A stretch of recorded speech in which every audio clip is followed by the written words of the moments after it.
right. Welcome back to World's Strongest Opinions, episode 30, with Tyler Davis, who's, really, you've kind of taken the under 90 class by storm in the last couple of years, stacking up some incredible wins at OSG, Ultimate Worlds, USS Nationals as well. And I know you had a couple of podium finishes at Clash and SEL before that.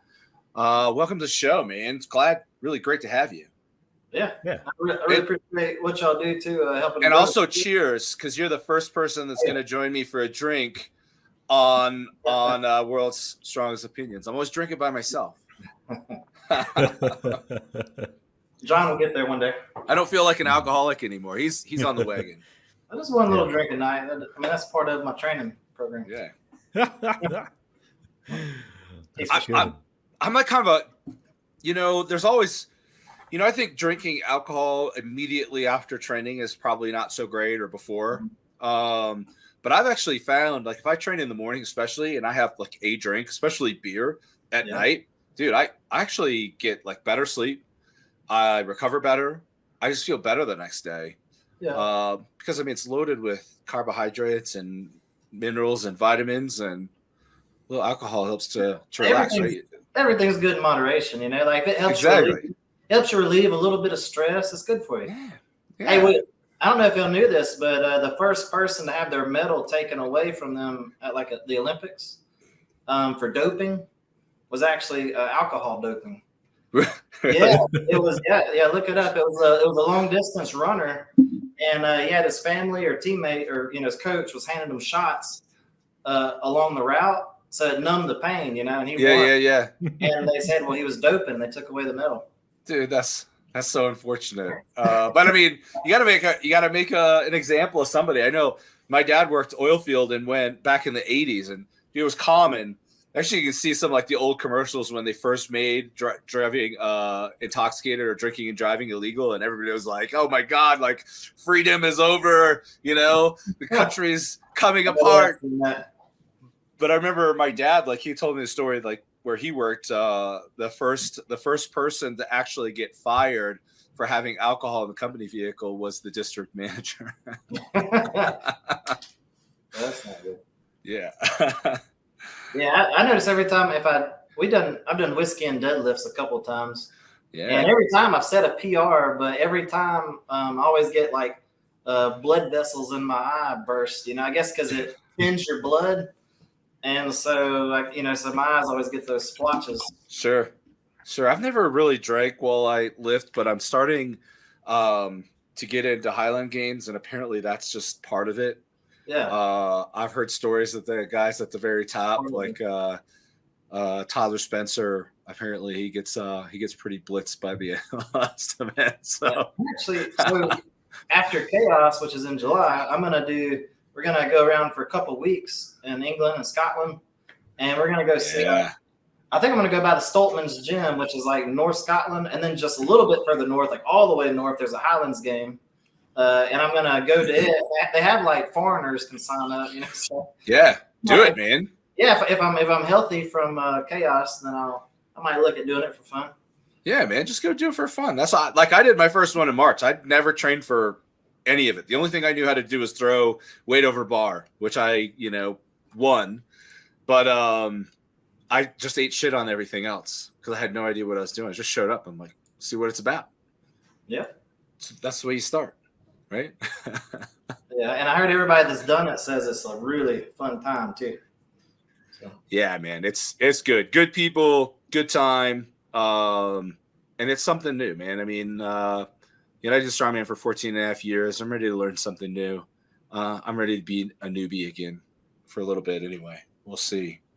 But we want to talk about World's Strongest Man. Yeah. You want to do like a little recap of what just happened? I think everybody's focused on the dumbbell press, I think. Yeah. Oh, that they want the but if you do, so I did the math on it. He still would have won. I guess Hooper still would have beaten Tom. I think it was like a difference of 3 points though, or something like that.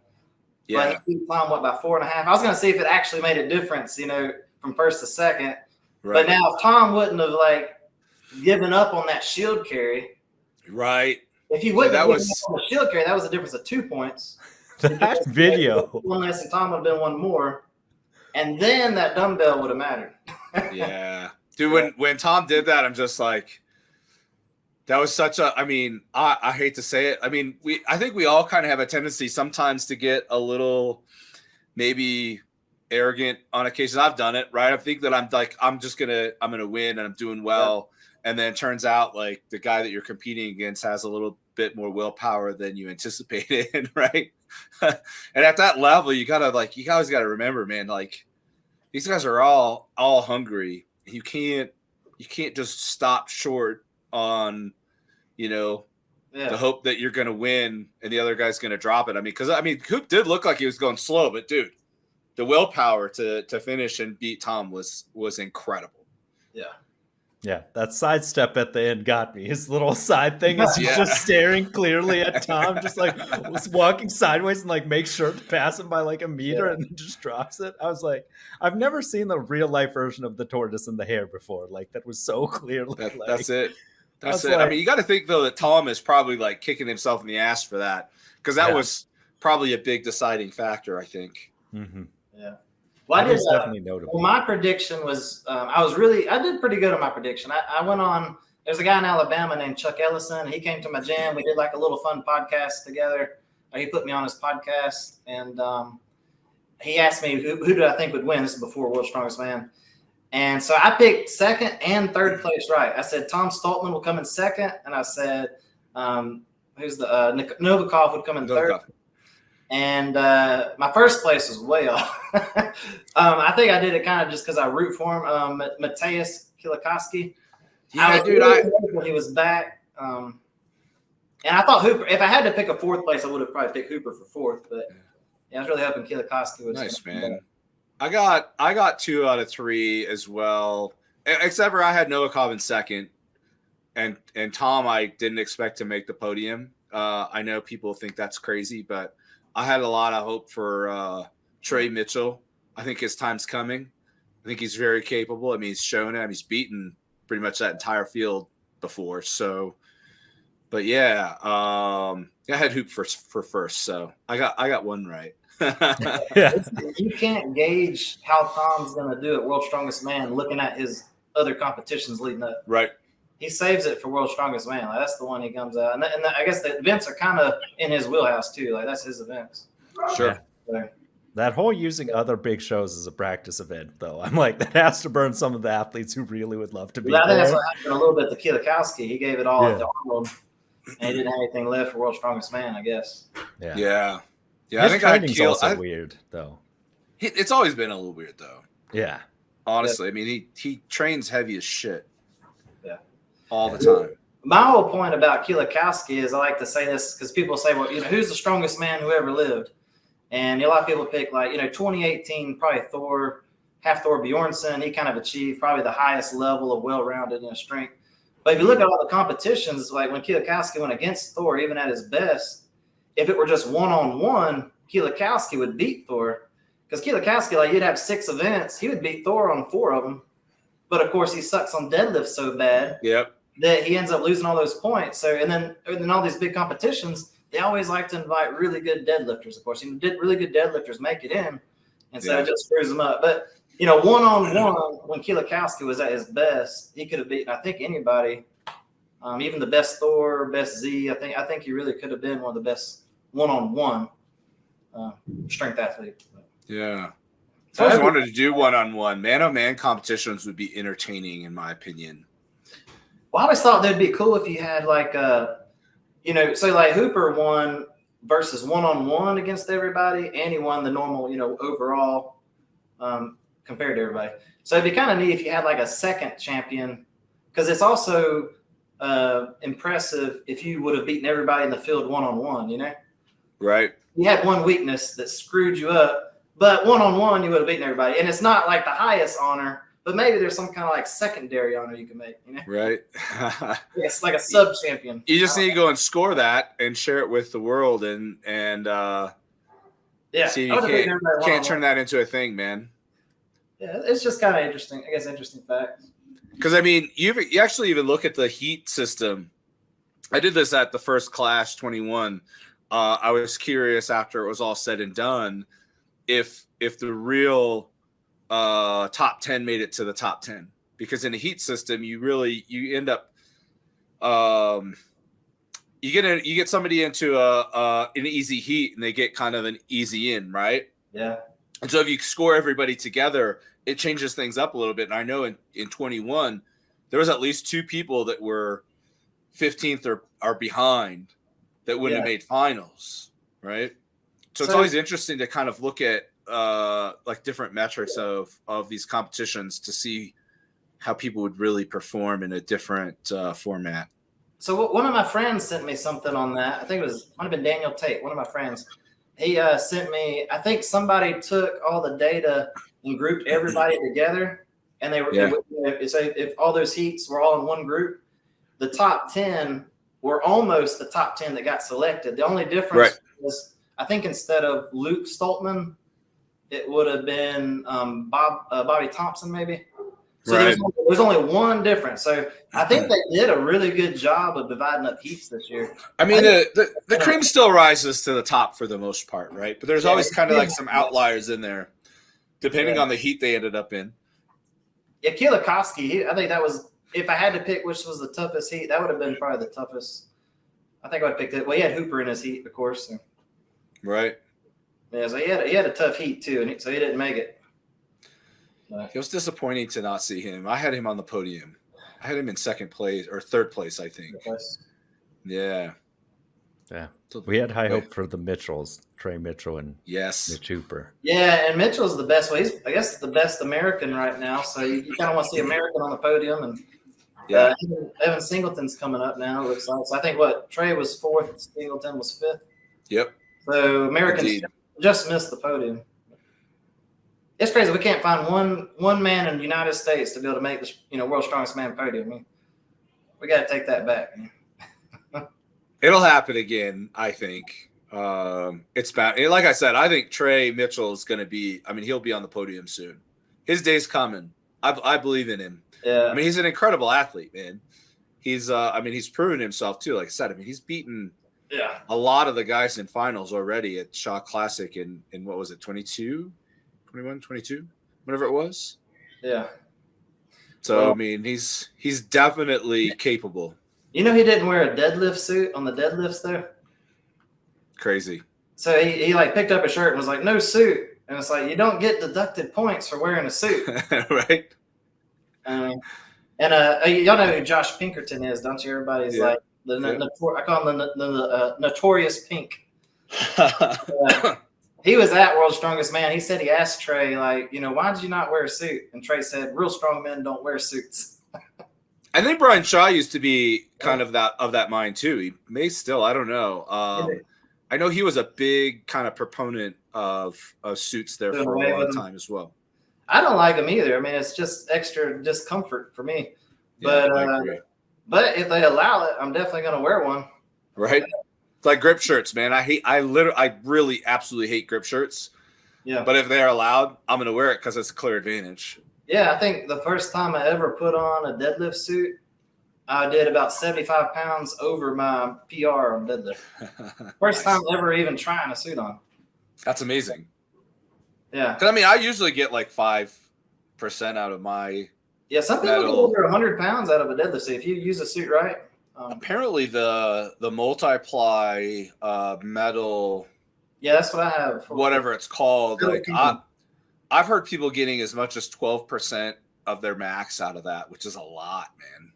I think I wouldn't. I mean, you can get 100 pounds. I think it done right. There's a guy at my gym, Damian Norris, who did a lot of OSG Masters competitions, and he has I think a Masters record for the 18-inch deadlift, and so he knows how to use a suit. Like he's real good with the suit. And so he's been in my gym. He watches me and he's really helped me get the most out of that suit. So that's pretty beneficial. But yeah, there's a lot of technique involved. But yeah, it's almost like cheating. Yeah, if you don't wear the suit, you're at a huge disadvantage if you don't figure out how to use that. Yeah, if you don't know how to breathe in it, that's the hardest thing that I find, especially in the metal suits. They don't move. They're so stiff. They're so rigid that If you don't know how to breathe in them, they're gonna eat your lunch. Yeah, well, we can wear a suit at Chaos too. The competition I'll be doing in July in England. We'll talk about that later. But yeah, they'll have their suits allowed on that axle deadlifts. So Yeah, I'll be I bringing. think they tend. Go ahead. That's it. So I'll be bringing my suit and squeezing into that thing, and it's for reps too. So that's really going to be uncomfortable. Gross. Yeah, a suit for reps is really hard. Like I like a suit for like 1 rep maybe. But I'm like trying to keep a breath with that whole thing. Yeah. I'm like, especially with the metal jack. I had one for a bit. We ended up one of our listeners actually, she ended up getting it. I mailed it to her as a bonus gift just to see who makes it to the end. Just a random announcement. But those things are tough though. But especially too, at least for me in a suit, the breathing's hard, trying to strap in's hard. Like it's unpleasant. So for me, I've just never gotten technical enough to really get a lot out of it. And you gotta have a friend help you get into the thing too and strap you down. Oh yeah. Yep. The ultimate strongman, it was me and Mike Ramirez were the 2 Americans. So right before he'd go, it's almost like a workout to get him tight enough into his suit, and then he'd get me really tight into my suit for me. It's like, yeah, you got to have your partner. That's yeah. Is that the black and white picture you sent us? Yeah, Mike Ramirez. You want to pull him up? Yeah. Cool. So okay, yeah, so that's Mike Ramirez. I think he lives around Boston. We were the only 2 Americans that went to Ultimate. It was in Paris. It was in Paris this last year in October because it's usually in Ukraine, but because of the war, they moved it to Paris. And so I won that one. I think Gavin came in 3rd, Gavin McNamee. And Gavin McNamee is going to be at Chaos. And then Mike Ramirez, the other American that you saw there, he's going to be at Chaos as well. He qualified via the online qualifier. I think they took like 5 guys. Yeah. Gavin's the one that currently there's 2 Gavins and sometimes I get it mixed up. He's the one that has the current under 90 deadlift record, correct? I believe so. I think there was another guy that's kind of going back and forth with them, but I think sorry if I'm wrong, but I think Gavin has the current record. I know it is. It's over like 830 or 8. It's like 840. It's just crazy. Yeah. At 198 pounds, deadlifting 840 pounds. Yeah, just insane. And he's super fast on yoke and super fast on farmers carries. So he might be one of my podium picks for Chaos actually. Who are your podium picks? If we pull up the you want to go through there, yeah. So okay, to give a little background on this competition for the audience, I guess. Lovelace and Luke Davis. They have decided to put together a 90 kilogram show. We have our own show. I think at halftime there's going to be a women's world record deadlift for heavyweight women. But we have our own show for the 90 kilogram class, and they have really done a good job of convincing kind of all the top 90 kilogram guys in the whole world to come and be a part of this. And I know the prize money is up, I think up to like 6,000, and they're trying to get it higher. So these are all the athletes. So a lot of the guys who finished in the top 10 at OSG are on here. So you see me at the top, Gavin McNamee. So Gavin, he came in 3rd at Ultimate Strongman, and then he came in 3rd at OSG. So he's coming 3rd twice. At 2 big world championships last year. Dan Benson, he's really good. He won the deadlift at OSG. I think he did like 12 reps with 610 on an axle deadlift. Wow. He's very technically strong on deadlift. Nick O'Hare, like I said, me and Nick O'Hare have become good friends. He's done a lot of international competitions now. He's done like Strongman Champions League. He's done Clash.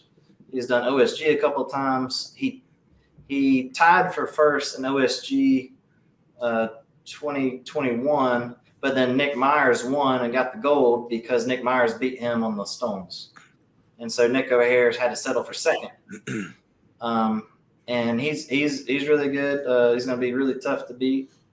And a lot of people don't know the next guy. This is Benjamin Makala. I don't know if I said his name right, but he's from Croatia. And Benjamin came in second at Ultimate Strongman. He's a young guy. super respectful, super nice, and he's built too. Like I was like, how'd this guy make weight? He's just one of those guys that you look at him, and I'm like, he's not a 90-kilogram athlete, and he's bigger. He's way bigger than I am. And I've gotten to where I'm not like, I look pretty big for my weight class now. But Benjamin definitely looks big. I think he usually competes at 231, and he's really lean, and he can do the water cut, I guess, to get down and make weight. He's really strong on press. He's pretty good on deadlift. I mean, he's a really well-rounded athlete. He's gonna be tough. I don't really know the next guy too well. Liam Hale. I don't know him too well. Shane Germain. Everybody knows him from MST Systems. Yeah. So I think he used to compete a lot in the 90-kilogram class, if I'm not mistaken. He was really, really good, but he's just kind of focused on coaching and stuff. I think he can press like 400 pounds, if I'm not mistaken, on a log. Extremely good presser. How much did you say? About 400 pounds. Yeah. At under 90? Yeah. Holy shit.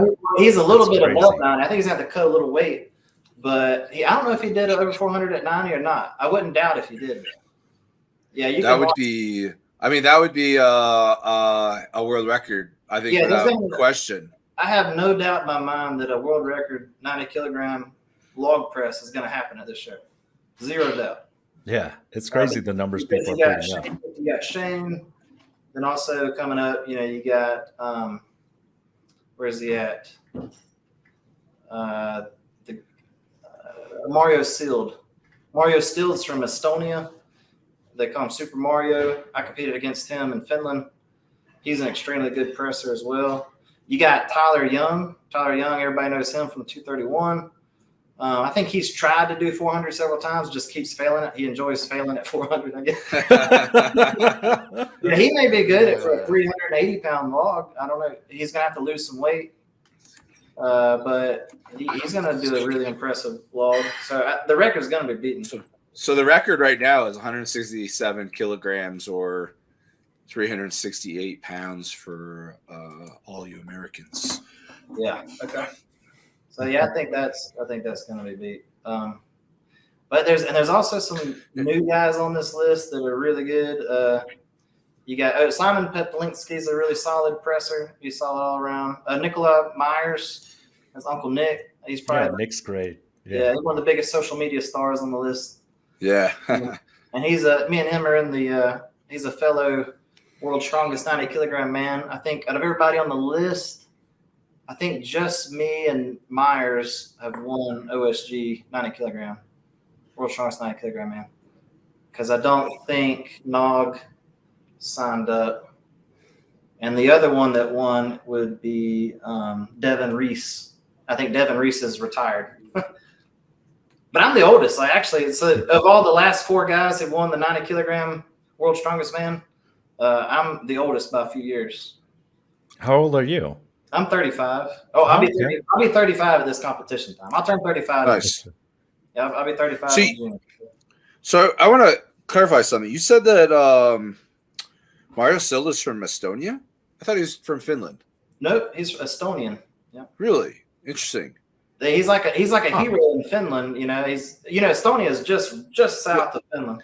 Right, and I think the language is very similar too. Maybe that's why, like, when I look at his, I'm looking at his Facebook or his, his Instagram right now, and I don't know the difference between Finnish and Estonian. Oh yeah, but I think they're very similar. So I always kind of saw it and was like, just assumed that he was. Yeah, and like Helsinki, you can take a ferry just right across over to Estonia and do a day trip and take a ferry back. But yeah, he comes over from Estonia. Interesting. I think when we had CJ on, I said he was from Finland. So I need to remember that for next time. Yeah, and let's see, do we have any Finnish guys on here? I don't know if we have any guys necessarily from Finland on here. No, we got Volker Bauer. I don't know how to pronounce German names very well. Sorry, Volker. But Volker, he's an extremely nice dude. Supportive. He's German, and he's a great stone lifter. He's a pretty well-rounded athlete, so I wouldn't be surprised to see him in the top 10. There's just so many good guys. Derek Owens is a really well-rounded athlete. Cameron Peters, I think he just was sick recently. Yeah, So I he hope was makes, hope sick you all make a week, but he's doing all right now. yeah. It's crazy to see he was sick all week and just feeling awful. Didn't work out all week, and then goes back to Yeah. just strict pressing 245 pounds on a log just to like ease back into lifting. I was Yeah. like, okay, that's always good when you can just strict press something like that. And just ease back Cameron in. was really close to me. So going into finals at OSG, I was in first place actually going into the final day, and then I ended in first place after the final day. But Cameron Peters going into the final day was right behind me in second place by just 1 point, I think. Wow. And he had just a couple, I guess, events. I think he was in position that if he would have won Stones, he would have won OSG. It was kind of like a 5-way tie, basically. Like the top 5, whoever won out of that top 5 was going to win OSG. Yeah, that's a stacked class. That's like just crazy, looking man. at this list of like, Yeah, and so I was trying to get in my head, mentally in my head, I was saying, Tyler, this is the whole reason you do strongman is opportunities like this, that you go down to the Stones, the quintessential strongman event, 5-way tie. This is where you have to put up or shut up. And so yeah, just luckily I had like one of the best stone runs of my life. Just flew through it. Yeah, man. And Leave it all. I mean, you leave it all out on the floor at that event, man. It's the last one. Doesn't matter after that, right? Yeah. yeah. Who else we got? Jim Mitchell. I think he's a strength coach, if I'm not mistaken. He's extremely good and well-rounded. He tied me for second at nationals one year, and I beat him in a countback on the press event. And then he came in fourth. At Clash. So yeah, he's a solid dude. I mean, all these guys are. When you see one of these things by themselves, you say, yeah, he's a top 10 guy. But then you see now they got 40. I was just thinking that, trying to like 33. I'm not sure exactly. Guess that top 10. And then I kind of skipped over. We got John Hack too. So what do y'all think about John Hack? Well, he's gonna win any deadlifts, obviously. I think. Yeah. I mean, even when we had CJ Krause on, CJ said, I mean, accurately, I think pulling on an axle is certainly different than a barbell. But John Hack posts, I don't know what he posted, like 700. 775, and he pulled it for like an easy 5. Honestly, for like 5 reps. Stupid. I don't find much difference between axle and a barbell, to be honest. Like I like stiffer. Yeah, it's That's stiff. about it. Used to that flex, but I like axles because I never did like traditional powerlifting.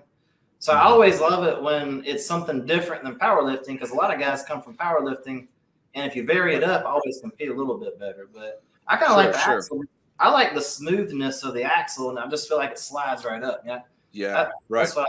So then when I see they made these new axles that have the knurl on it, I'm like, oh, you're ruining the axle.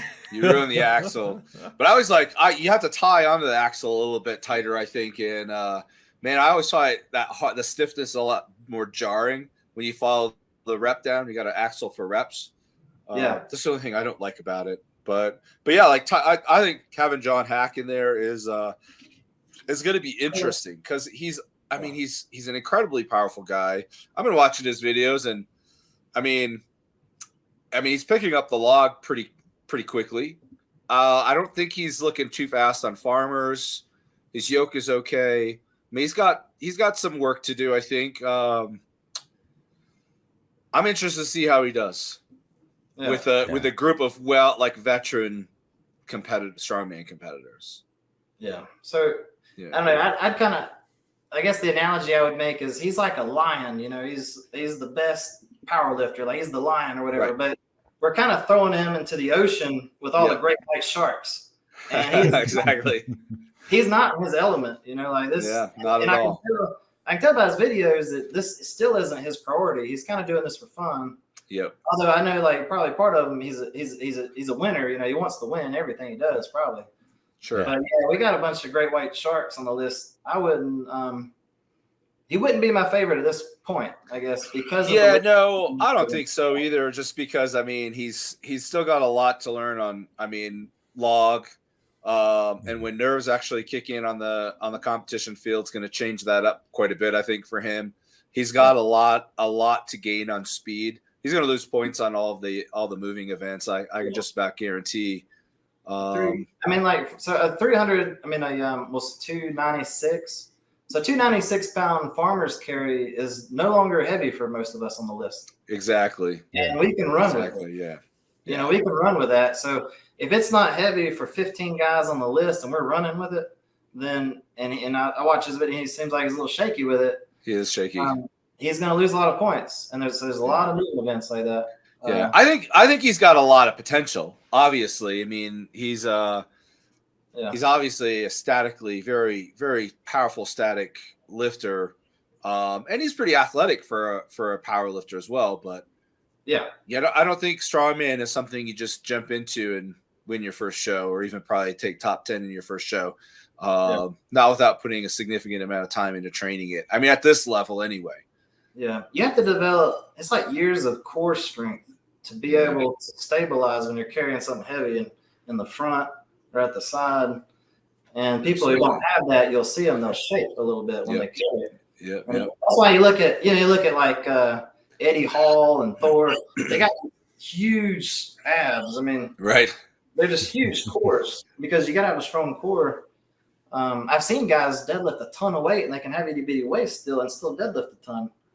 But anyway, but I'm definitely honored that he is joining the competition. Yeah, and I think it's really smart that Luke Davis invited him. I'm glad he did. And I think it's good for the sport to include a top guy like that. So yeah, I agree. I think he'll have a good showing. I mean, the bar's pretty low when you have power. Yeah, he's going to win.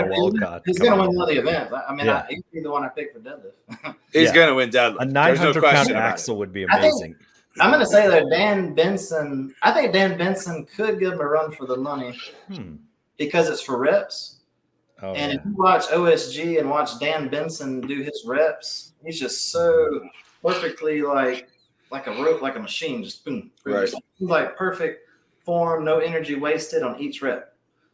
And that's one thing I'd say about. I mean, Hack is as powerful as he is, and other people have commented this too. He does not have a traditional deadlift form, right? He's definitely a very back dominant puller, but the dude can grind through just ridiculous amounts of weight. So anything that he lacks in form, he makes up in just sheer power alone, right? Yeah, it's a wild technique to just like so many people have like a real long setup, and he just like gets his breath and just goes down, legs barely bend, and just pulls it up.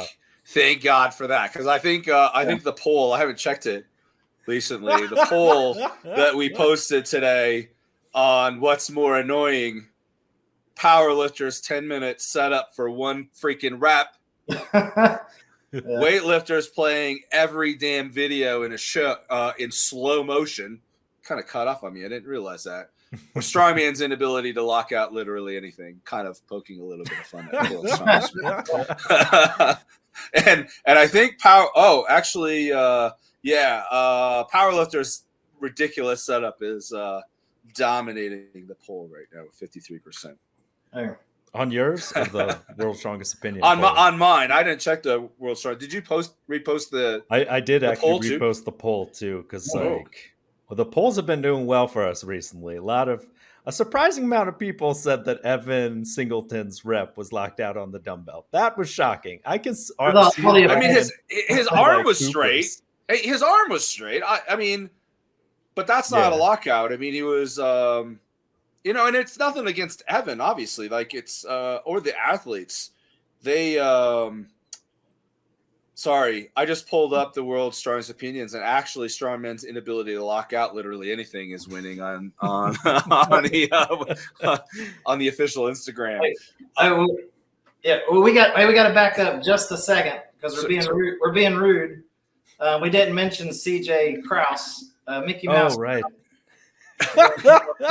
What did you call him?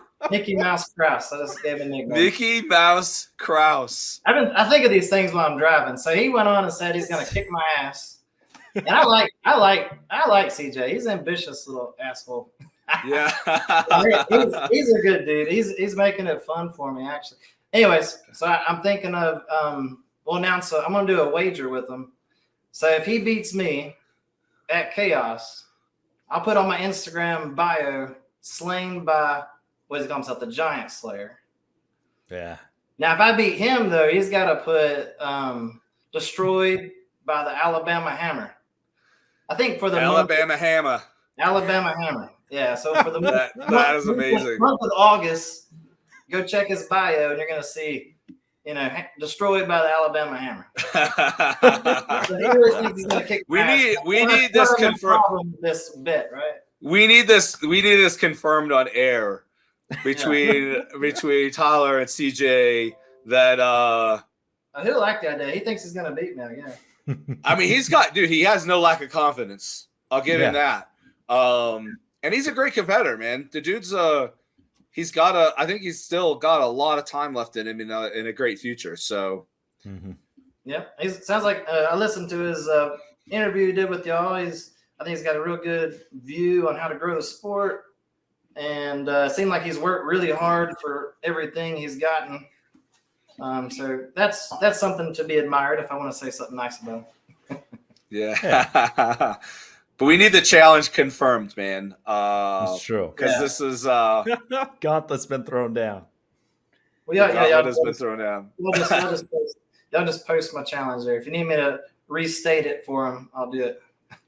This is the clip you cut, John, for the promo. The Alabama Hammer. 36 minutes in. We're 35. I think we started at 35 minutes. Yeah, okay. Mark that down. Yeah, I'll mark it down. But no, I think I like the rivalry. I think that's good to like help promote the shows and stuff. Like I think it makes a big difference. I think of these ideas on just riding to and from work. Just brainstorming. Mickey Mouse Krause is great though. Maybe come up with a nickname for Davis. I don't know. He and I are doing the U64 Women World Championship, the PSL. I'm gonna drop that. I'm not gonna do it on there. That would be. But I'm gonna. I really hope he comes in second place, and I look down at him, because like second place is the worst place to finish. I feel like. Yeah. I feel like one time at a competition, I feel like I was kind of an asshole. A guy came up, and he'd come in second place. He's like, "Man, I came in second place," and I was like, "Man, I'm sorry, you just missed it," And he was like really happy he made it to second because he wasn't expecting to make it, And I'm like, right. In my mind I guess second place is okay if you kind of a distant second place, But I've come in second place at nationals twice in a row before I finally won nationals. Yeah. And it just drives you like, man. You look back and see like little bitty mistakes you made, and you could have made it. It's aggravating. Yeah, when it happens once, it's like, I'm gonna do better next time. When it happens again or again, like because I've been in the same place. Like I took second at multiple platinum pluses back in the day when they gave pro cards, and like, dude, I feel it, man. It's the most frustrating thing ever. Because like you said, it's like one rep. If I would have got one more rep on the log, I would have won. Yeah. I went back, and so I came in ninth. The worst I've ever done at a competition was I've always made podium at everything I've ever done except OSG 2021. I made finals, but I came in ninth overall. But then I went back and I reviewed things, and I was like, I had the lockout on the deadlift like right at the knees. If I just would have gone over the knees, I'm really strong over the knees. So like that much higher, it would have been like 8 more points. Yeah. And then if I would have, when I first threw the bag, like I looked at the video, it was like, it didn't go over by that much. And I threw it over on the second attempt, but if I would have made it over on that first one, it was like 8 more points. Yeah. And then if I like one log, I almost locked out. And so I saw all these things, and I looked, and I was like, I would have won the overall competition by actually a margin. So a lot of people. That's the thing with like those big fields of competitors, though, is that things get stirred up so much on like little tiny margins. Yeah. 1 rep, 1/10 of a second. So really only me and my coach knew how close I was to winning. And so people weren't expecting coming by the next year. They weren't seeing me, oh, here's the dark horse. I guess I was the dark horse, but I ended up. Is this your coach? Yeah, so there's a Coach Jackio.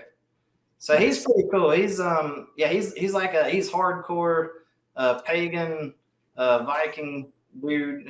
He's no. So when you say peg and you Viking, so and I just want sorry to interject here. Pretty neat. Initially, when I saw pagan, I'm thinking like Wiccan, like. No, so like it's called heathen. I guess it's a heathen religion. That's like Old Norse religions, you know. Okay. So Nice. that's his religion. And it's a really neat. I went to one of the moots at his house before. They got like an altar. It's a pretty cool thing. It's really all about like family and tribalism, you know. Right. And if he take, you know, but he's very loyal. And he works his ass off to make sure I'm as strong as I can possibly be. And I was the only person he coached for, I think, he took me to a world champion, winning OSG in under 4 years from when I started. Nice. And I was the only person that he coached. And so he devoted all that time and energy making sure, learning what made me stronger. So now after I won, he's been hit up by a few people, you know, hey, I want you to coach me too. So it's got a few clients now. Nice. Well deserved for him for sure. Yeah, man, that's awesome. Like, the whole Norse thing is pretty cool. Like, the reason I brought it up because I was like Wiccan, like I had a totally different like image in my head, like goth and like long trench coats and shit. So like, Odinism's cool, man. I'm down with that. I'm Catholic, so that's why I got like all the demons and stuff in my logo. You know, there you go. And you did send us your demon stones. Oh yeah, these little guys. Yeah, that's a cool. So those were made by Will Ramirez, and he makes the stones for OSG, and those have been extremely controversial. Believe it or not, my poor demon stone. Extremely controversial. So Asmodeus that was like the demon of lust. Mammon's the demon of greed. Leviathan is the demon of envy. And So why are they? What was controversial about him? My balls are too small. I don't care. Like, I think because you said they're 19.5 inches, right? Yeah, 19.5. What are the weights for them? That's the crazy part. Though. The first one, Asmodeus, that's 420. Mammon is 470. Leviathan is 450. Oh wow! So I designed these to fit my body because before there was no standard set for the world record for an Atlas stone over bar as far as dimensions go on the stone.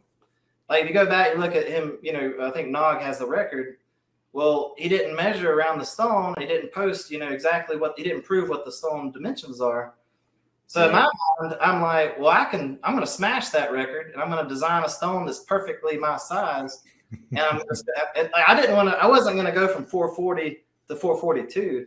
I wanted to go to 500, you know, and I've actually done the 450. No problem. I did the 450. But yeah, they're 19 and a half inches diameter or circumference. Sorry, 19 and a half inches. No, diameter. Yeah, diameter. That'd be diameter. Yeah, 19 and a half inches diameter. And circumference. I'm getting it all mixed up. Anyways, yeah, you're right. It's diameter. Yeah. His was 21.75. So we've had this conversation, and we've had it with Luke Davies, in fact. Yeah, he's a and we've talked about creating, and I still would like to tackle this, of having some sort of charter of standards for strongman. Yeah. Because of things exactly like this that, you know, I'm a firm believer that so there's got to be a standard so that we have a bar set, right? So that because we don't want to continue making it harder and harder and harder just by diameter alone. Yeah. So there's got to be some sort of diameter set, but I am kind of like I am in favor of whatever the current record is on. You should set it on the same thing, and it's like the same with an axle. If the axle world record is set on a non-rotational bar, right? You should set it on the same kind of bar because it's easier when the plates rotate. But once it's done, like we need to like have a standard that says like, you know, maybe this is the progression in weight on this Atlas stone before the diameter has to get bigger, because there's obviously a limiting factor in how much. Weight, lead you can put inside of it, but Yeah, mine are more lead than stone, actually. Yeah, and that's kind of the thing, right? Eventually, you're just gonna have a lead ingot. Yeah, right? if I go any heavier than 470, I have to go up an inch. Mike told me. Will told me. Will told me that I have to go up an inch. At least. Yeah. So I agree with that, but there was no standards. And for me, I wish he would have. It's kind of like for the audience, though. Do they like my stone looks just like the 21 inch? It doesn't look much different. And for me, like when you're putting on a show, I want to lift as much weight as possible. I wanted to do a 500-pound stone, and it's still hard as hell. It's not like it's easy. 500 pounds is 500 pounds. And it's easier for me because of my size. I got a 5'9" wingspan. So there is the argument. Sorry, John. I know you got something to say. Yeah. I just want to make one more point. There is the argument that the Basque stones, they are all made specific to the lifter. So there is an argument out there for doing what you're saying. Yeah. Yeah. I like 20 inch. I like 19 inch. 21 inch isn't too bad. 22 inch is really uncomfortable. Like where a 22 inch stone, it's the diameter going down. So when I go to load it over the bar, I have to like really arch my back and get it in a very uncomfortable position in order to get that bottom over the bar. The bigger stones to me are actually easier to pick off the ground, like to pick it and roll it in because it's higher up off the ground. So so I don't have to lift it as high, and I can really grab around it and I can roll it right in, but the load is harder. So my little stone. That's because all the weight's further away from your center. Yeah, and that makes it harder too. But my little stones are hard as hell to pull in. But once I pull it in, I can load it. Right. That's the thing. So someone actually, I don't know who's in control of this thing, but there is a page someone started, the waitlist.org, that they're going to start putting standards and everything. Yeah, I think this is brand new. This is a brand new thing. They commented on one of our things recently, and I was intrigued. They should call this the Tyler Davis rule. Yeah, and they have the verified thing that like they realize put a little tag when it's actually verified, because despite what some people will say, Hafthor's record was verified. It's the single most verified deadlift ever done. Period. Yeah. Yeah. Like there was no way you could really contest anything about it. Just other than the contest. Yeah. But even that, it's the most verified deadlift ever done. Period. And to contest it otherwise is just being a jackass. What was it? Colin Bryce kept saying, he was like, well, Hafthor did do 501 kilos. It was not in competition, so we are trying to break Eddie's record. I was like, oh my God. Colin, that's a whole thing in of itself, though. It was also done on Eddie's bar, his weights, at the rate he wanted to do it. The first event, there was no difference to me, but whatever. And honestly, it looked like Thor could have done 10 more kilograms too. Yeah, he could have. That burns me really bad. I can't think about that too much because But you look at it though, and everything that happened afterwards, you got to believe that Thor did it just to rub it into Eddie's face. Well, that's why only break it by 1 kilo. That's why he didn't go for the next jump, because he didn't want to injure himself before he made his $1 million from boxing. Exactly. Yeah. And he does want to come back, I think. I think he probably could if he really worked back to 505. Yeah, he'll heal. He'll heal from that. He's alluded, though, that he wants to break some of his old world records. Now, he's already done the weight for height. Yeah. And I assumed when he said that it meant the deadlift, too. So, he's been training heavy. He's been, back on a big strength cycle. And, he's bouncing back quickly. Yeah. Aside from the torn pec, but I don't know why he's benching. Bench press sucks. It's because he's trying to take Dan Bell's powerlifting record. He wants to set some world record with. I missed that. That's why you never have bench press and strongman, because it's so boring. It's boring. It's boring and it's boring and it tears pecs. It's for the amount of entertainment you get, for the amount of people that get hurt, it's not worth it. Yeah. Mm-hmm. It's not. Yeah. It's much more exciting to see their face and pick over their head like this Yeah. Someday we'll have to have the deadliest lift competition where it'll be max tire flip, max bench, and max Zercher from the floor. Everything that will tear your biceps. Yeah, I wish they would have done that. I mean, there were some good guys that got hurt at the last clash with the tire flips. I hate to see people be out for a whole year, but I know tire flips did in a lot of competitions though. It was a light tire though too, so and it was the right kind of tire. I think that it was the right kind of tire. So you can't I don't know. I mean, there's always a risk every time you go into competition, right? You're assuming some risk, and you're taking responsibility for it yourself, right? Outside of negligence of the promoter or the organizer. But if you're not ready, man, your mobility is not in place. You're not training tire, setting that back in getting your form dialed in. I mean, tires can pop biceps, man. If you're trying to curl the thing or deadlift it, dude, so it's where you tear biceps, man. And I think that's kind of, talking to Tyler Purdue, that's sort of what was happening. A lot of guys were taking a narrow grip and deadlifting it up instead of getting wide and pushing into it, right? As you should be doing with a tire. So hopefully that's a good lesson for, it sucks, it's a shitty lesson, but I mean, bicep tears are not the worst injury. I don't recommend it, but it's not the worst injury in the world. It's very, very recoverable. Yeah. The pec tear just seems rough, though. Looking at that pec tear, I was like, ugh. Oh yeah, I'm sure that fucking. I'm like, it's just, I don't know. I feel like Dan Bell actually is like a world class power lifter, and dude, I feel like it's a weird record to chase. Like I'd rather see him come back, but I really do, because he, at least Hafthor talked about 520 as like it might have been a possibility, and like made his whole bet with like Twitch and everything. So I think he's going to come back, and I think he could be 505. Because so far, I don't see anyone else coming close to 505 yet.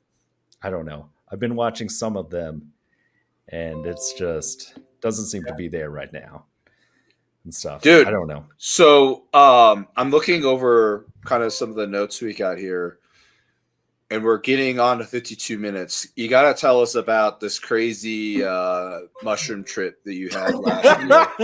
Psilocybin. Completely legal. Yeah, it's not on drug test or anything. Actually, I don't think that is a drug they test for work, but I don't think they have. I've never heard of it being tested for. It seems like it's kind of like the fad thing, because like Joe Rogan's been real into it and all that. I don't know.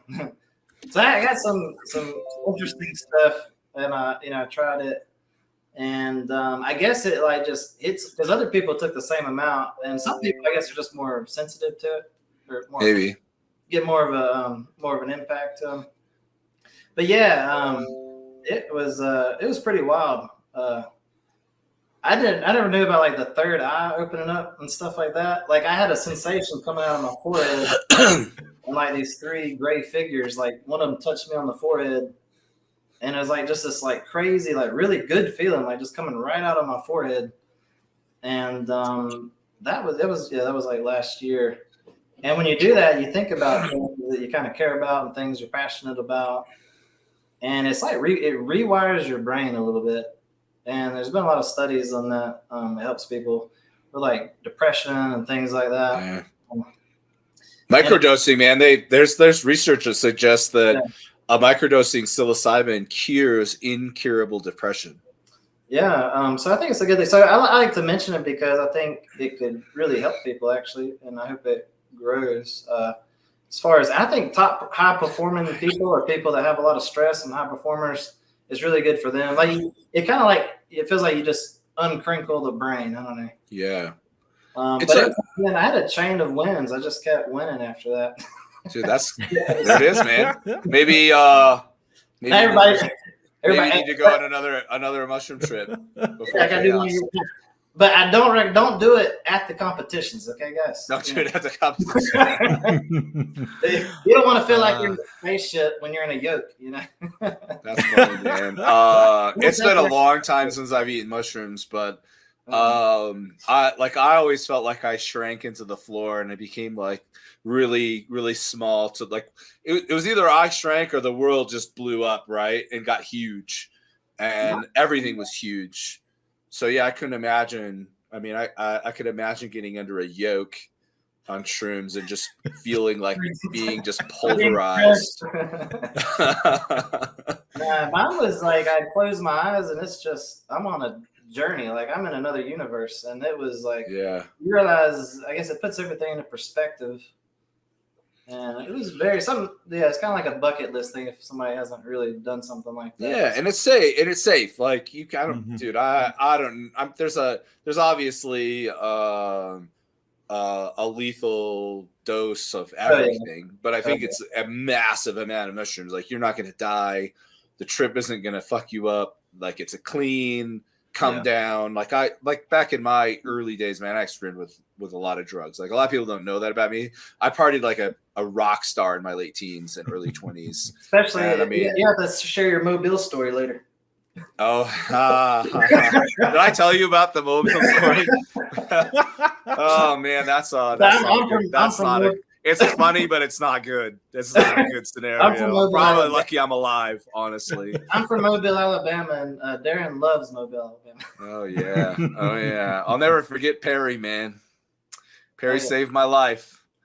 When I first met Darren in Finland, and he's like, "Where are you from?" I was like, "Mobile, Alabama." He's like, "I fucking hate Mobile."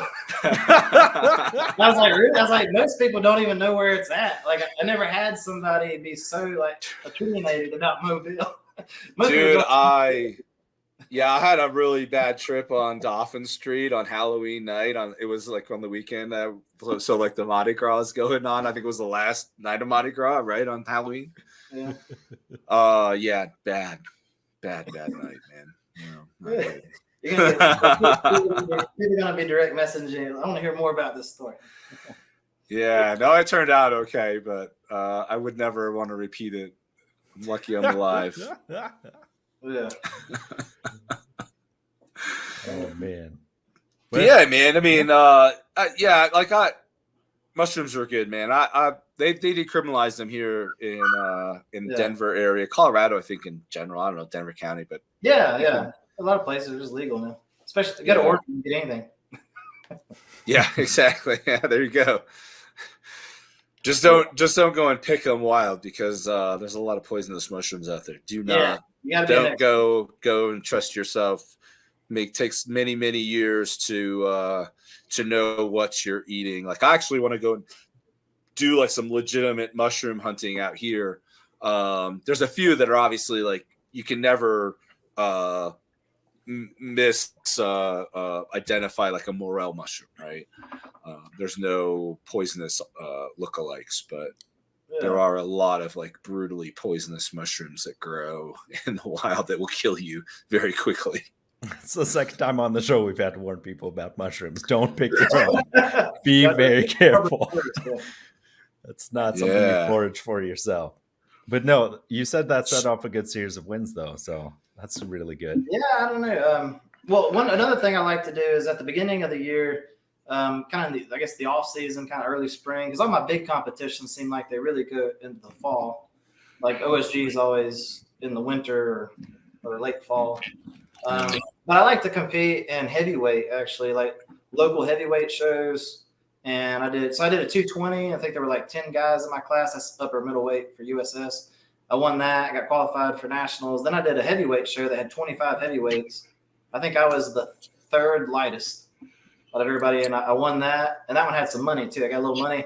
Nice. And then I won nationals. I won USS nationals, and then we did Clash. I got sick after nationals. Actually, a lot of people got COVID after 2022 nationals, USS nationals. That's why I didn't go to OSG. Yeah, last year. 700 people. Oh, did you have it? Did you have COVID during that time? I did. So I was supposed to fly out the Tuesday before, like late that night. I started getting sick Monday and woke up sicker Tuesday when got a test. Sick, positive.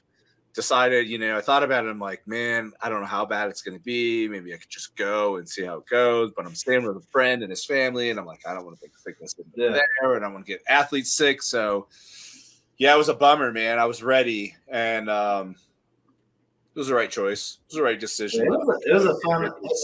They really pulled it off with the hurricane and everything. They did a good job. So I did Clash. But yeah, 3 weeks leading up, and then I had a couple weeks. I finally got better. I got to where like I couldn't even do the frame carry in training because like my joints hurt. Wow.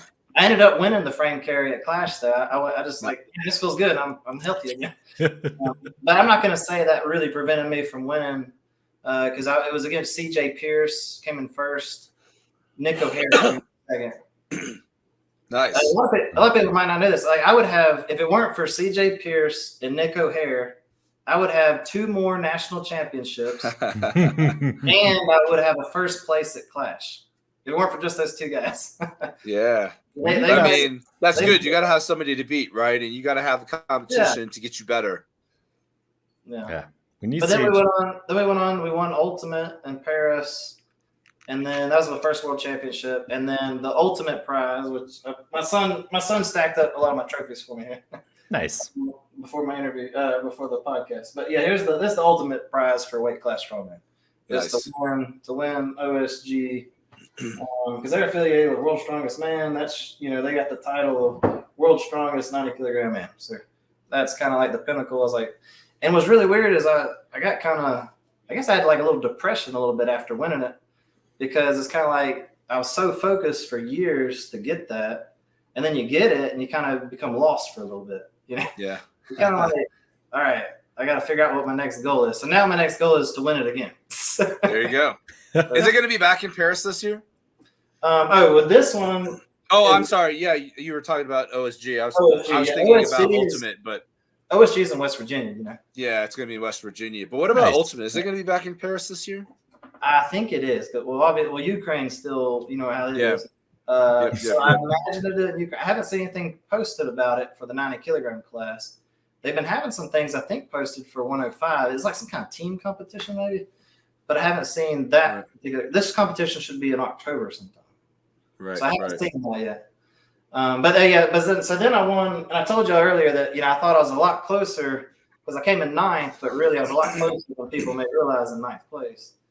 And when I won this last year, I was on the podium, and I think Nick Myers was supposed to win, either him or Nog, because Nog, it was finally, Nog took off a year and then came back. Right. When he won like almost all events but the deadlift, I think, and he like swept everything else.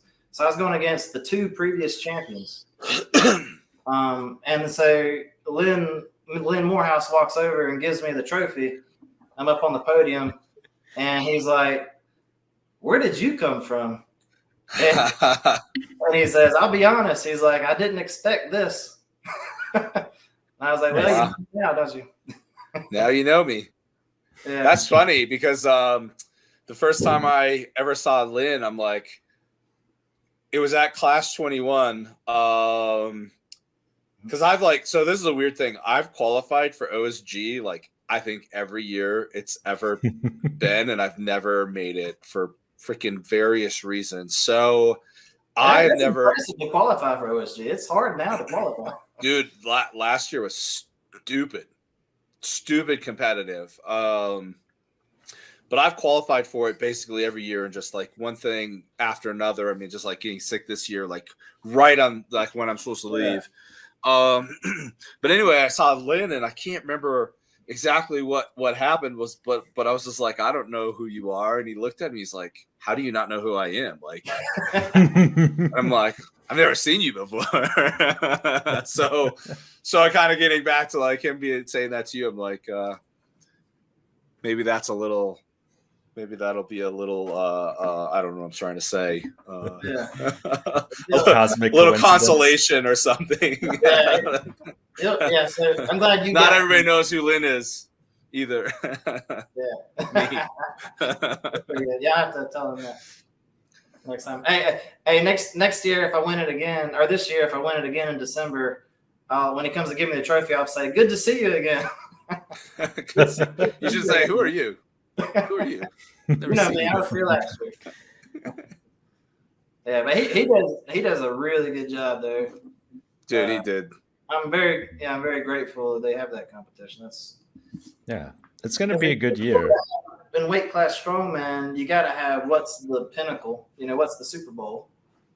And do you think OSG is that? Yeah, OSG is the hardest competition I've ever done. In many ways, I guess. But so in my class we had 43 guys from 18 different countries. Yeah. Where are you going to find a competition that has 43 guys from 18 different countries for a 90-kilogram class? Chaos is close. Like Chaos is kind of a one-off, maybe. Maybe they'll get to do it again and again, but still, they don't have 43 from 18 different countries. And we had the 2 previous winners. We had just about everybody there. CJ Pierce was probably, and we didn't have like a Mario Sealed from Estonia. Some of those Europeans don't come all the way over to America, I guess. Right. Well, the last couple of years has been hard for them to even get in because of COVID. Yeah. Because the United States had stricter rules for entry than Europe did. Yeah. So and then we got the Pro Strongman League. Looks like they got some really big ideas for that, so I'm excited to see that. Tyler Purdue has messaged me. I know they have a 90 kilograms class is going to be late September, like September 30th. Right. Something like that. So I'll look into that. They haven't released the events or anything yet. That's in Virginia too, right? Isn't that where that is? Or I feel like that's what he said. Yeah, Virginia. Yep. Yeah. Nice. Virginia. So that should be a good show. I think CJ Pierce plans on doing that one. So eventually, before I quit strongman, I have to beat CJ Pierce at least once. There you go. There you go. He's very elusive. He beat me twice now. He's one of the few that I haven't ever beaten. He's just an amazing athlete, and he's super humble and nice too. So you can't hate him. Yeah. He's very. I think humble. you gotta tend to find that though with a lot of guys that win, especially any of the top competitors typically are pretty humble. Yeah, they got a confidence and good people, right? I mean, kind of comes with the territory sometimes. Yeah. Yeah. I think you have to have like Mitch Hooper seems super nice and everything. Yeah. So far. Yeah. Didn't Colin Bryce call him the brain? He's just like, he's also, I guess, really smart with the way he programs or the way he thinks about events and stuff. Yeah. Right. Like he's very much kind of he's not quite like a technician in the way that like Novikov is, but he's like very strategic and stuff. Yeah. Like, and he's just like has that grit, that determination. Yeah. Like that's what I do. I mean, before I go to a competition, I got like a whole list I make of all these little things I have to do in order to, present I think of it kind of like I'm in a video game and you're leveling up a character. You got to get the right armor, you got to get the right this and that. Do you checklist before you take off, before you fly out? Yeah, I do. I'm a big checklist person. Yeah, me too. We're kind of a rare breed from what I've been finding, because I ask everybody that. Not very many people checklist, and I'm like, really?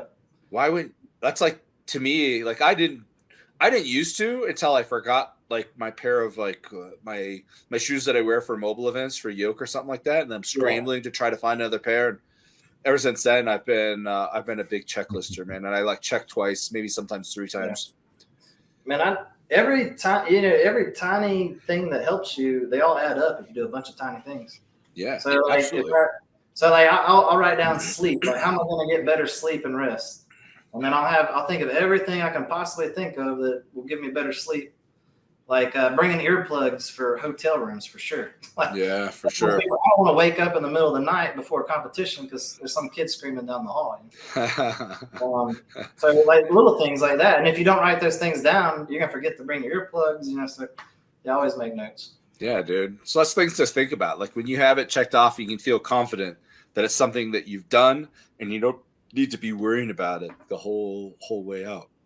Because that anxiety too with traveling can really mess with you. Like if you're not planning it well, like because I perpetually forget we have like the Manta sleep masks that they're like the nice padded ones that have like the cone around your eyes, so it's like not up against your eyes like the cheap silk ones. And every time I forget it, and at the hotel, it's just like it never feels dark enough. You can hear things. So now I just religiously, I'm like earplugs, sleep mask. Like I got one of those for my winnings. For OSG, that was in my my swag bag of like winnings for winning first place. I had one of them was the Manta sleep mask. That's awesome, man. They should sponsor us. That would be a dope sponsor. Dude. At first, I was just gonna give it to the wife, and then I looked at it. I'm like, man, this is pretty nice, actually. Yeah. So We just got the new ones that were like nice and breathable, but they are surprisingly expensive. They were like $70 a piece or something. Damn. But it's worthwhile. Like they're cool and breathing, and like you don't feel it when you're sleeping. I'm sitting on a lot more money than I thought. That's awesome. But those sleep masks, please sponsor us. Please Love sponsor us. We just need some sponsors. Oh, we do. We need some sponsors so we can just like sponsor. Are you sponsored? Do you have any cash sponsors, Tyler? I mean, No, I've that's never something you want to talk sponsored. about, but Yeah, I don't have any sponsors, so anybody wants to sponsor me. yeah. Well, I talk. put your name on my shorts, right Dude. across the Yeah, you can wear your shorts. Like it's the one item that like you can wear at every show because you don't have to wear a competition shirt. Yeah, usually you get to wear your own shorts, and then I think I've only done one competition where they provided shorts, and that was in Finland. Remember? Yeah, they do that every show. Yeah. And then you can also I like to wear headbands too. Yeah. Because I don't know, it just kind of gets me. I guess it just keeps sweat out of my eyes, and I usually so you could put like a name on a headband. Yeah. we could talk to Andrew Kratos, see if we can get some WSO shorts and headbands. Yeah. Because I didn't think about that. That's perfect for like nationals and things like that. Big. That was fun winning OSG too. Like, I have no sponsorship. I have a coach who's never coached any other strongmen, and we're like just a complete outsider. I had like It's working, man. It's we're working. like 600 followers. I think we're like 1,600 now. I'm doing pretty good. Yeah. No, you've done real well for yourself. Just like looking at your track record and everything, like it's crazy how many shows you've done and just how well you're doing. One thing people cannot say about me is like I will definitely go to wherever the hardest 90 kilogram show is in the world. Like if I think it's like a top 90, I'm there. I don't think nobody I don't think has done it to that extent that I have. That's the way to do it, man. Nick O'Hare's done pretty good. Yeah. He's traveled a little bit, and and also Ramirez. He's done pretty good. I think it helps make you well-rounded, getting to see everyone and seeing the other side of things, like being able to compete with non-optimal conditions, like not your home turf, makes it easier. Yeah, and I have to do water cuts too. Like last year, I did 4 around 19-pound water cuts where I lost 19 pounds in 5 days. You did it over that period of time? I did 4 in 5 months. But I mean, when you do it, like I'm always curious, like how people do water cuts. Like I'm a big fan of doing it all in less than a 24-hour period if I can, just because it's less stress. But you said you do it over a 5-day period. Yeah, so I'll start doing a water load. Okay. So I'll drink like a couple gallons of water, then do away with carbs, then do away with salt. That hormone's going, it makes you expel water, so you get that little window. And then I'll cut the water away, and usually I'll lose just from that little diet. It gives me like an 8-pound head start. Sure. I'll lose 8 pounds from that, and then after that, a lot of times I do sauna, hot baths. Yeah. So you cut the water like 24 hours out. Yeah, I don't actually get down to 198. I'm 198 for like a short few hours. Yeah. Okay. Yeah, sorry. Like when you say that over a 5-day period, I was kind of confused because I've known people that do that. They'll start like their water like cut really early. And I'm like, why are you spending so much time dehydrated? Because I mean, I do water load too. You're thinking water cut like you're not drinking any water. Yeah. So the actual cut, like on that last 24 hours. I do the water cut at noon the day before weigh-in. Okay. So was that 16 hours without water? Sure. Yeah, that's probably 18 is what I usually shoot for, but sometimes that's 24 depending on travel and whatnot. But the last 2 cuts I've done, I use sweat sticks, and that's like I've heard a lot about these things. I have no experience. It's like cheating because I just to make weight for OSG, we got to do it from home and do a weigh-in at home is what they had to do because of the hurricane. So I just like put on a sauna suit, I put on a sweatsuit. And then I laid a bunch of towels down on my chair over there. I took a sweat sticks and I played video games. and over 4 hours, I lost 8 pounds. Wow. That's crazy. Just from wearing those 2 suits, eating the sweat sticks, I just sweated like crazy. That's And nuts. I lost 8 pounds. So yeah, I did the water cut of like 7 or 8. Lost another 8 from that. I think I did just like 1 or 2 little 15-minute hot baths, and I was right there. Nice. And then I'm back to, I weigh between 215 to 218. I'll be back to that in about 4 or 5 hours. That's solid. That's solid. My wife's a nurse, so I get her to give me IVs. There you go. That's one thing about our sport. You can get IVs. That's not cheating. There's no cheating. So whatever package you bring. It's just water. I mean, it's saline or whatever, but not what I do. Some other things too, but you do Like some the other Myers things. cocktail. Like the Myers cocktail. I mean, if you can get a hold of it, man, that's good. Yeah. Well, I guess I'll give a little secret away. I do. I like to do Argine. I get it from my doctor, and Argine is a vasodilator. Yeah. It's nice to have it. Get more reps in. Any vasodilator is what you want before you do a workout. Beta alanine. Sure. It's kind of like that. Just opens up your blood vessels. Yeah. You can add that to an IV, and that will last for a couple of days. Nice. Yeah. Yeah. It's real good.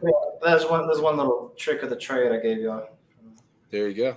I Don't don't give know. away all your secrets, man. But a lot of NFL players love to use it because it's just a amino acid.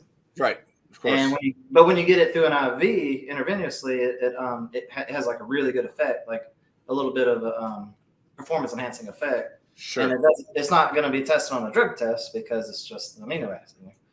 Yeah, exactly. Nice. Exactly. A lot of NFL players will use it actually, or they'll take Viagra or Cialis. There you go. Stub the chubby. So we're getting on about it. Big chubs, We're getting on almost an hour and 20 minutes. We try to keep these under an hour. But We've tried. we never succeed. So, any closing thoughts or anything you want to say before? Like, where do people find you? Any shameless plugs for additional plugs for sponsorship, whatever you want to say. I would say, no, you can just find me, just Alabama Hammer, Tyler Davis, Mobtown Strongman. Mobtown is for Mobile, Alabama. We actually have a pretty good community of strongmen here in Mobile, believe it or not. I'll give a plug for, I got Brendan Swingross and Jeremy Schell are going to be competing at USS Nationals. I coach both of those guys, and also Joshua Pinkerton. Nice. Believe it or not, I coach Joshua Pinkerton. I know he's kind of an asshole, but he's actually a really good guy if you get to know him. He's always been cool when I've been around him. Yeah. Yeah, he's a cool dude. He was at World's Strongest Man up on a ladder, and he was sending me videos of the World's Strongest Man because he was actually at the competition, which is nice. But anyways, Brendan Swingross and Jeremy Schell, they're going to win USS Nationals. Look forward to that June 3rd. They're going to win. I think that's 2 20-pound class and lightweight. Nice. So, and those are 2 guys that I coach. That's kind of like once I stop doing strongman, what am I going to do? I want to coach some of these guys, and to coach somebody that can win nationals and eventually OSG is kind of the ultimate goal for me. So, yeah. So good luck to those guys. That's June 3rd, and I'll be in Dallas. I need to try to make it out to Dallas. Y'all going to be out in Dallas? You can try to make that? I'm gonna try. I'll try to make it out because one of our sponsored athletes. It's usually a direct flight to Dallas. Yes, a hub, so it's usually pretty easy to make it out. Yeah, I'll just drive up there because it's like 2 hours from my house. So wow. Because I'm just north of Austin. I'm up here like Hutto area, so I'm like not too far from that. So I'll go to nationals, see everyone. That's my goal, ideally, and everything. Right. As long as I don't get sick or anything, I'll be there. So that would be cool. Cool. Well, that's all I got, Aaron. I just appreciate y'all doing the podcast like this. Yeah, man. Yeah. Maybe one day the sport will, really catch on and be kind of a mainstream thing. People make millions of dollars and they win that kind of stuff. Or the standards will just decline and it'll just stay. Yeah, I mean, after last weekend, my hopes kind of diminished a little bit. Yeah, it's true. But we should end on a high note. It's been great having you on. They'll have statues of Darren and John as like the founding fathers. Just standards. It's good that people are talking about it. Yeah. That's really what started the show, man. Was us talking about freaking standards. Yeah. But once again, it was great having you on. Yeah, man. Thanks for coming on, Tyler. Thank you. All right, no problem, guys. Support us on Patreon or Anchor, and find us on Instagram or Facebook.